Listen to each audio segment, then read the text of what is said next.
On est bon. Yeah. C'est Okay. bon, c'est good. You know what we got? We got a dog that can read your mind. New York, New York. If I could take living there, I could take living anywhere. Only problem is I'm broke. Yeah, you know, there's American independent cinema, which is much more connected to European cinema. And I always see it like a ball that gets passed back and forth from Europe to America. You had the film noir, you know, like Fuller and Nick Ray and these guys.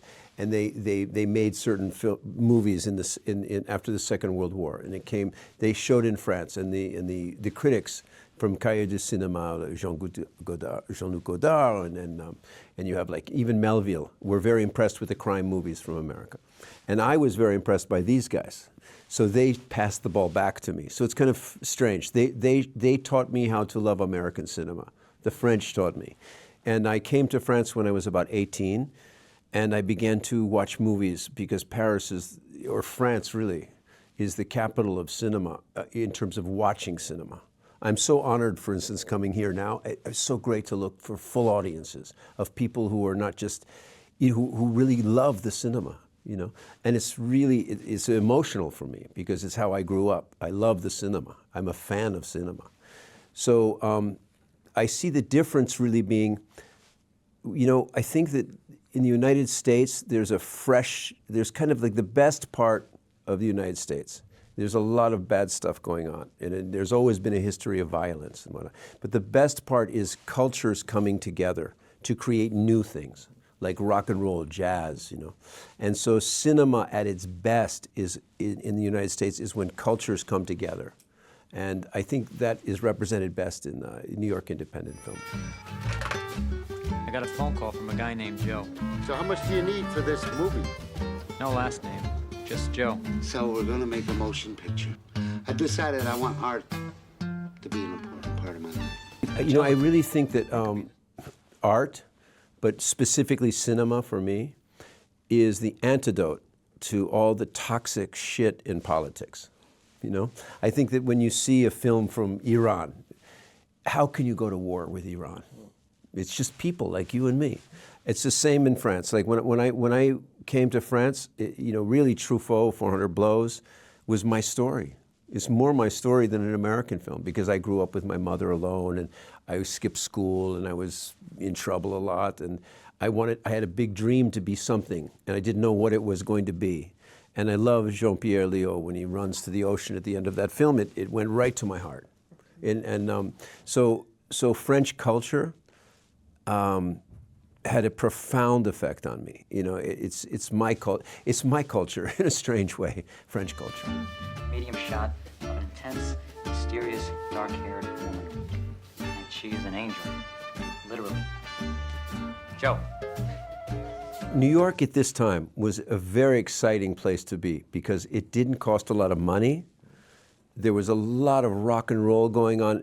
There was a lot of culture. Young people were always doing performances, and it was not the most important thing was money. It was like people coming together, creating.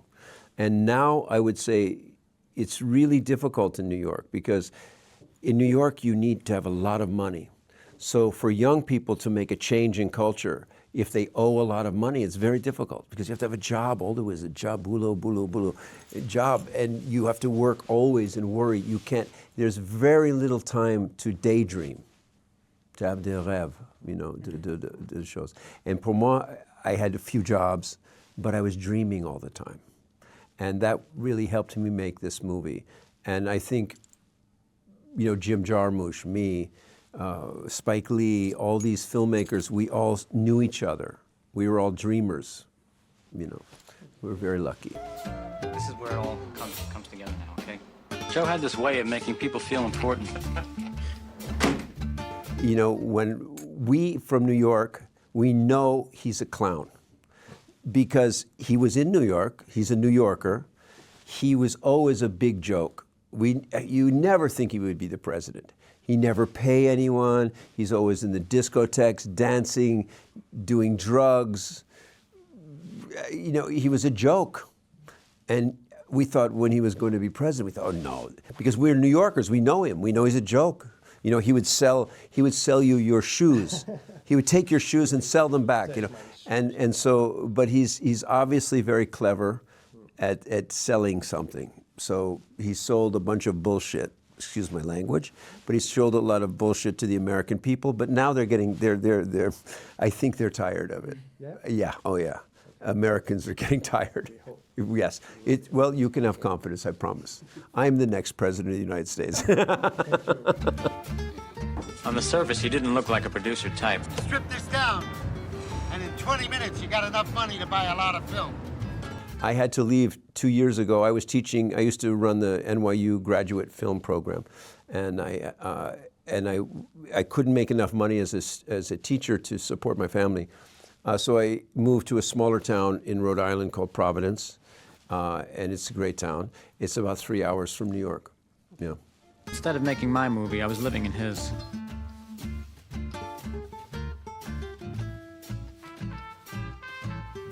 I lived in a small, these are very typical tenement buildings in New York. They're very famous. You know, Italians live there, Polish people live there, Jewish people there. Every new wave of immigrant who comes to New York lives in these buildings. The bathtub's in the kitchen, you know, it's all the same. And when I was living there, my neighbor was a French guy at one point, and he knocked on my door, and he wanted me to help him with his wife because he married a South American woman for papers, so he could stay. And he was wrong. She had no papers. So, and she didn't like him, so she hit him. And I didn't understand. I didn't understand it because he says, my wife eats me. And I said, I thought she eats, you know. And he says, no, eats. And so I was laughing so much inside. And now Steve Buscemi, Stanley Tucci, they did a great job. It's very funny. You think my life is beautiful? One thing I wanted to do was jazz too. I wanted to do music.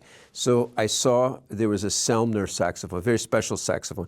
It's the same saxophone John Coltrane, the jazz musician, very nice saxophone. I saved all my money and I bought this saxophone. And I brought it to New York, and I used to play it on the roof of my building. And when I wanted to make a movie, I had to make a serious choice, movie or saxophone. I was bad with the saxophone. I was terrible. So I thought I was terrible. So I sold it, put an ad, and I met a gangster called me, and he said he wanted to buy it. I didn't know he was a gangster. So I go to see him, and he gave me $1,000, which is more money than at this time I could imagine. And so I became to go be what they call in the soup, which means to be in the business, yeah, with a gangster. If he's a friend of yours, then how come you're breaking in? It's funny because I think he was the best producer I ever had, because he at least was an honest gangster. Many producers, sometimes in America anyway, many producers are gangsters, but they do it with a smile. And Joe was always, we have to get money, so we steal it, you know. So it was very honest. So, you know, later I missed him. I don't know where he is now. He went to prison. I used to send him books in prison. I think he thinks only good things of me. I think good things of him. But his brother, that's another thing. His brother was scary, Skippy. The brother didn't understand art, didn't understand me, and used to call me and say, where's the money? And I would say, well, I don't know. He said, no, I want to see the money. So there was no money. So I was scared. But it's okay now. I'm alive. I liked very much The Prophet. Okay. I left a big, Le Prophète. And actually, a Rust and Bone. How do you say that in French? Rust and Bone. I like the way his technique, I didn't like his last film. That's a choice. But Rust and Bone and The Prophet, he began as an editor. He began as an editor, a monteur, and he's very smart about how to move the camera, and I admire the way he makes films very much. I love black and white films. It's these, the first films I saw, Seven Samurai. I began to see black and white films, even Buñuel, like these earlier powerful films that were in black and white. So they left a big impression on me.